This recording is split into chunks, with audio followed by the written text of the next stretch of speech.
Je m'appelle Nicolas Sénéchaud, j'ai 46 ans et je suis expert en économie circulaire et en management public. Alors, j'ai toujours détesté les injustices. Tout petit déjà, elles me révoltaient et je crois qu'en grandissant, ça n'a pas vraiment changé. J'ai souhaité améliorer la vie des gens, bonifier leur bonheur, leur apprentissage de la vie. J'ai envisagé de devenir médecin, de devenir humanitaire, et je suis devenu hydrogéologue, avec un objectif, travailler au renforcement du bien commun. Alors, après quelques années d'exercice, j'ai décidé de prendre le pouvoir de changer profondément la société, le pouvoir de la transformer, et ça va vous faire bizarre, mais je suis devenu haut fonctionnaire. Mon métier, concevoir des politiques publiques et les mettre en œuvre. Alors, depuis 10 ans, je suis directeur général d'une collectivité territoriale qui assure la collecte, la valorisation, le recyclage, le tri des déchets de plus de 200 000 habitants. C'est notre quotidien, et notre quotidien, c'est transporter le poids de l'Airbus A380 tous les jours.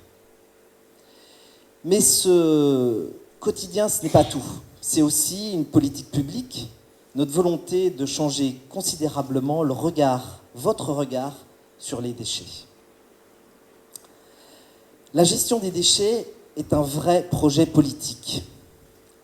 Ses connexions avec la santé, l'alimentation, la biodiversité, même la culture ce soir, sont très fortes. La gestion des déchets participe au réchauffement climatique, vous le savez, et par conséquent est à la croisée de causes environnementales et sociales. Alors au-delà des impacts environnementaux que l'on redécouvre très souvent dans les médias, alors en ce moment c'est les plastiques dans les océans, la gestion des déchets et des ressources, l'extraction de ressources, la conception des produits, l'utilisation et l'élimination, la gestion des déchets et des ressources renforce considérablement les inégalités dans le monde. Pourquoi ? Parce que les plus démunis sont les premières victimes des conflits géostratégiques d'accès aux ressources. Vous n'êtes pas sans savoir que plus de 2 milliards d'individus n'ont toujours pas accès à l'eau potable. Que nos déchets, les déchets aujourd'hui, nos déchets sont triés, sont valorisés par les plus démunis, souvent dans des conditions insupportables. Enfin, les plus démunis n'ont que rarement la possibilité de s'adapter, de changer leur existence, d'être résilients. Ils n'ont d'ailleurs jamais le pouvoir pour cela. Alors vous comprenez que la gestion des déchets, des ressources, est un sujet crucial, très politique, et personnellement, je ne sais pas vous, mais en tout cas moi, il me passionne et me fascine. À quoi ça vous fait penser, cette tour Eiffel ?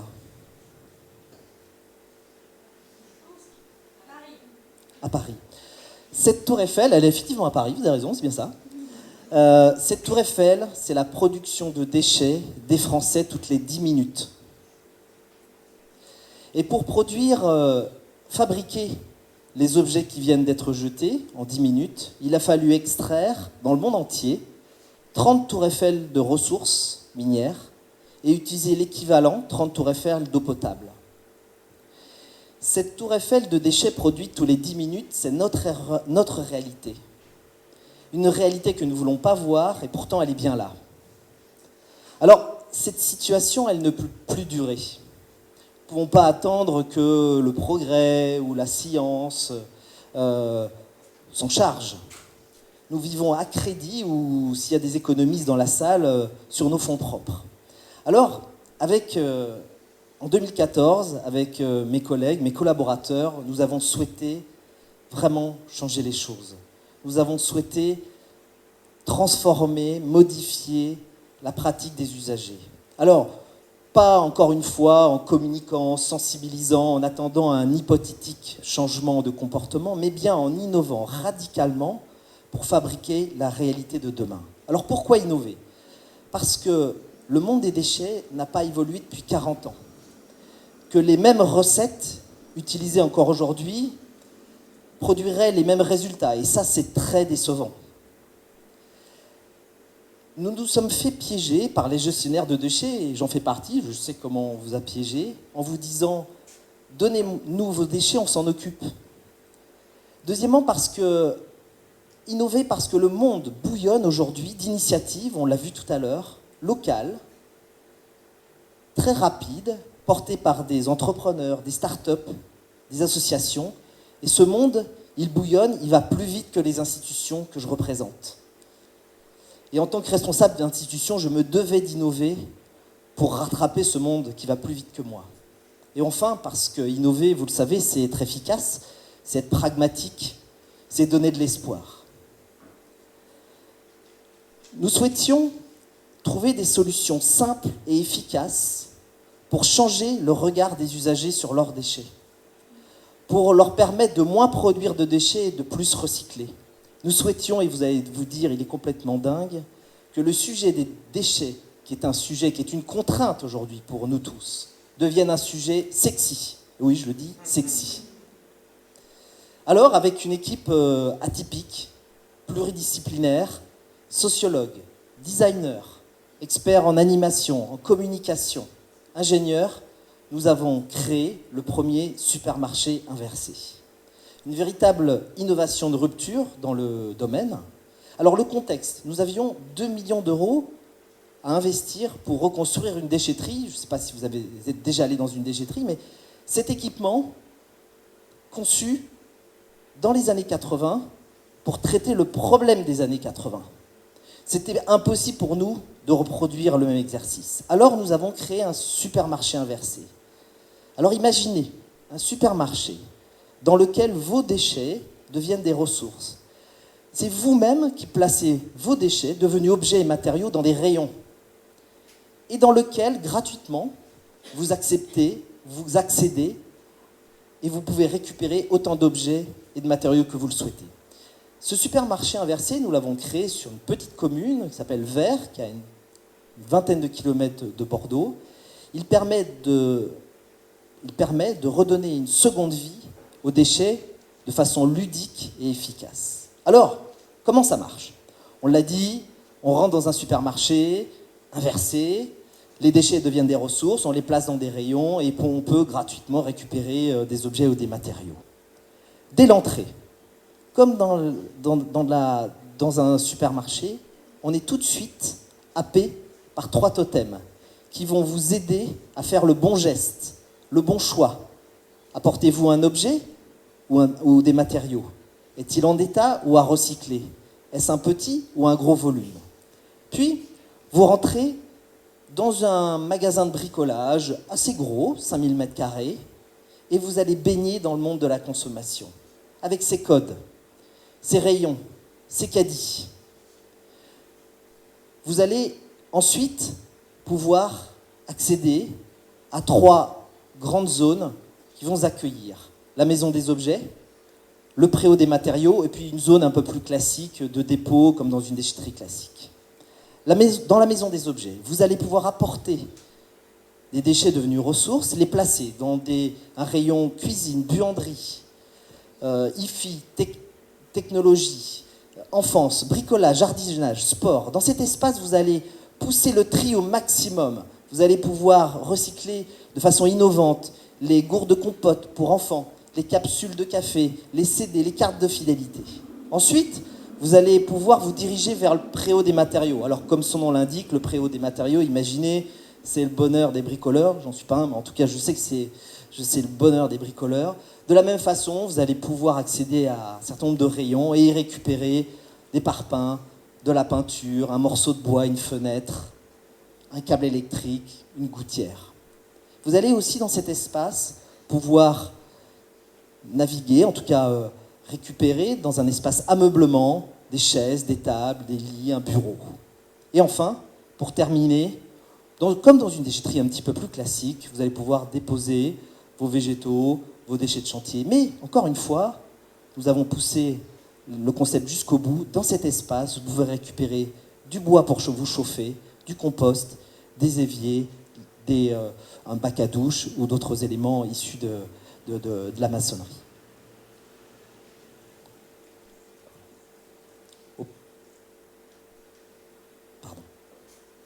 Tout au long de votre expérience, de votre parcours usager, dans l'équipement, vous allez être accompagné, guidé, sensibilisé, comme dans la grande distribution, par une personne à l'accueil, par un chef de rayon, par un logisticien manutentionnaire, tous formés par la grande distribution. Vous l'aurez compris, ni une déchetterie, ni une recyclerie, le supermarché inversé, utilisant les codes de la consommation, bouleverse les repères que l'on a depuis des dizaines d'années. Lorsque vous allez dans une déchetterie ou dans une recyclerie, votre décision, vous la faites à la maison, avant de prendre votre voiture. Et elle est souvent irrévocable. C'est une décision de jeter, de trier, de donner, mais c'est une décision qui est ferme. Le supermarché inversé vous redonne la possibilité de décider, puisque c'est au moment où vous allez faire votre geste que vous aurez toutes les possibilités.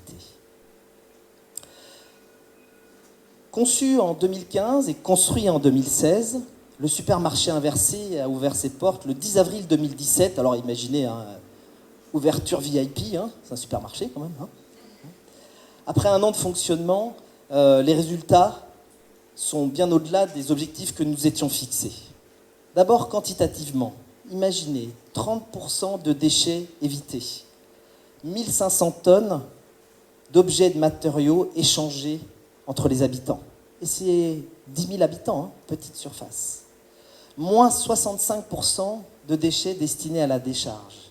Et enfin, pour les objets et les matériaux qui resteraient sur les sites, plus de 85% partent vers des filières de recyclage locales pour être valorisés. Mais je dirais que ce n'est pas le plus important. Ce qui est le plus important, c'est l'aspect qualitatif. Notre objectif, c'était de changer le regard des usagers sur leurs déchets. Alors, qui est déjà allé dans une déchetterie dans la salle? Alors, voilà, il y a beaucoup en fait. Quand vous êtes dans votre voiture, c'est quoi votre ressenti? Vous êtes, oui? Du gâchis? Ouais. Et alors, vous sentez bien, vous êtes...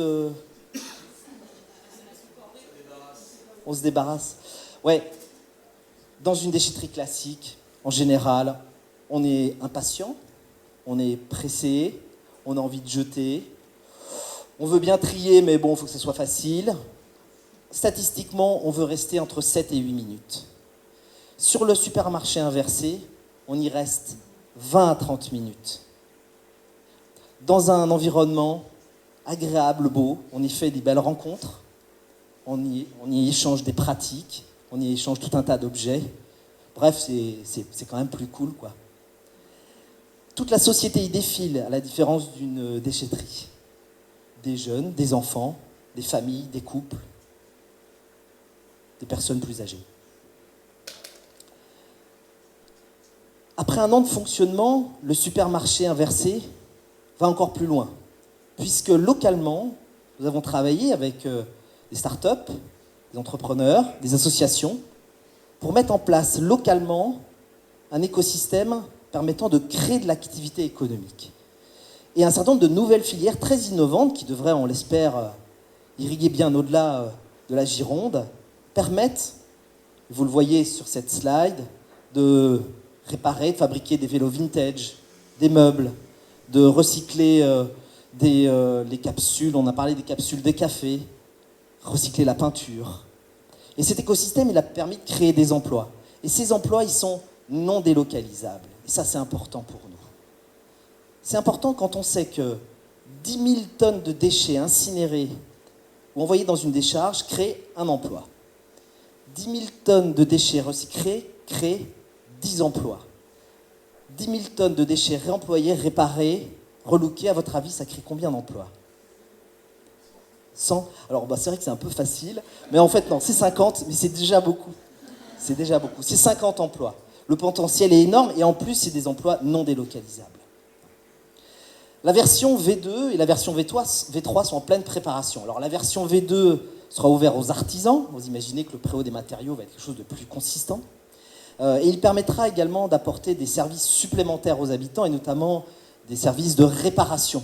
Réparation d'électroménager, réparation de meubles, par exemple.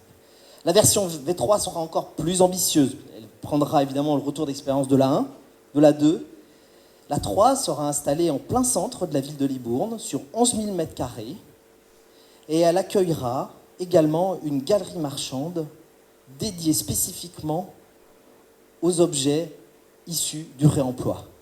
Elle accueillera également une conciergerie et certainement un incubateur Zero Waste pour tous les entrepreneurs, les associations et les acteurs qui veulent se lancer dans cette démarche.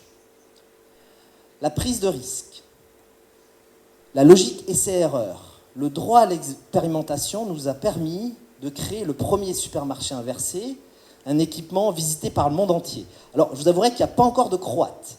J'espère qu'ils viendront, ni de Belges, mais on a été visité par des Brésiliens, des Américains, Italiens, Belges quand même, Espagnols, Japonais, une vingtaine de pays africains, une centaine d'entreprises et de collectivités françaises. Même le prix Goldman, qui est l'équivalent du prix Nobel de l'environnement, est venu visiter ce site. Rossano Ercolini, un Italien, l'année dernière. Je suis très fier du supermarché inversé parce que je le trouve redoutable. Il est redoutable parce qu'il met véritablement en action les citoyens, consommateurs, et il semble plus efficace que des années, malheureusement, de sensibilisation et d'éducation. Il nous rapproche du monde mystérieux et inconnu des déchets. En cela, c'est une véritable fabrique de notre réalité. Avec simplicité, il réinterroge notre conscience, notre relation avec la consommation, avec le don. Posez-vous les questions: pourquoi vous donnez? Est-ce que vous donnez à une personne? Est-ce que vous donnez pour l'objet? Est-ce que vous donnez pour vous-même? C'est votre ego, vous avez un peu de reconnaissance. Posez-vous cette question-là. Le supermarché inversé est la réalité d'un monde en transition vers une société plus sobre, plus durable, plus soutenable. Quand nous valorisons nos objets ou nos matériaux, nous nous valorisons nous-mêmes et nous fabriquons la réalité d'un futur différent. Merci.